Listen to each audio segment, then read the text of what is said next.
Imagine a world without light.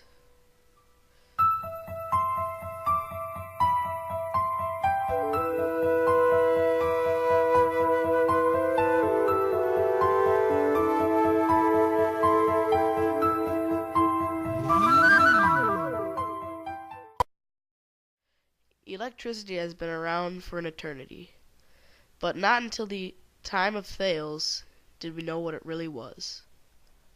Thales of Miletus was a pre-Socratic Greek philosopher coming from Miletus in Asia Minor. Thales originally discovered static electricity by rubbing animal fur on amber. In the 18th century, Benjamin Franklin reintroduced electricity to the public through his famous kite experiment.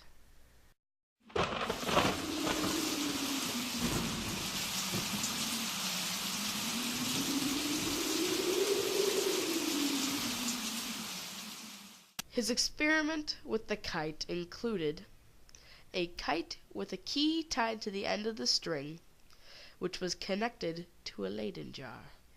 When the lightning struck the kite, the electric current traveled down the string through the key and into the Leyden jar.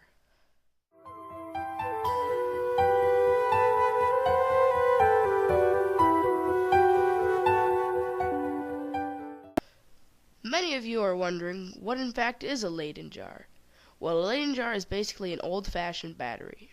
Leyden jars consist of a glass jar wrapped in lead foil with a lead foil lining. Going into the jar is a metal rod with a non-conductive cap. To store power inside a Leyden jar, electricity must be applied to the metal rod. The problem with Leyden jars were that they weren't extremely safe.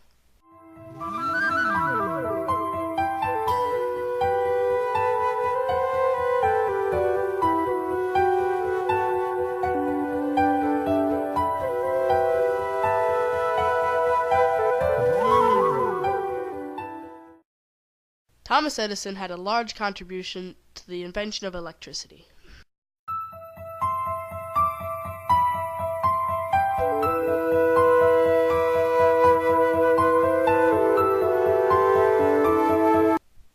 Thomas Edison was the inventor of direct current electricity.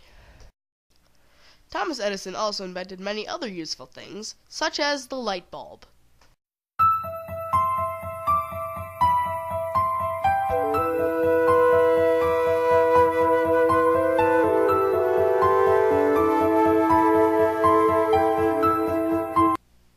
Nikola Tesla was born July 10, 1856.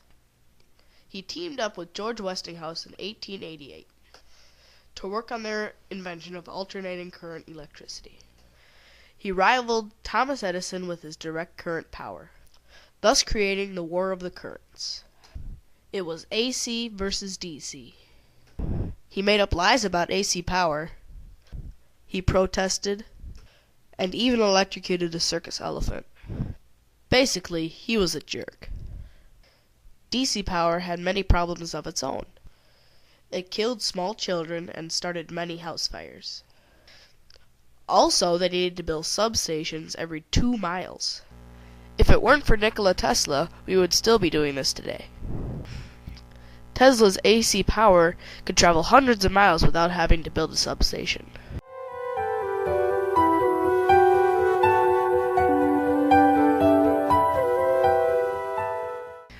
At Niagara Falls, Nikola Tesla built his first power plant.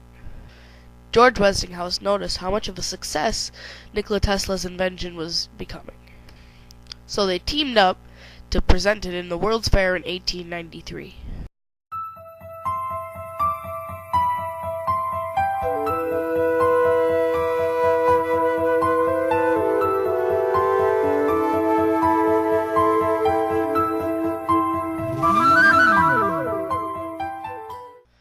Thanks to George Westinghouse, the entire World's Fair was powered by AC power.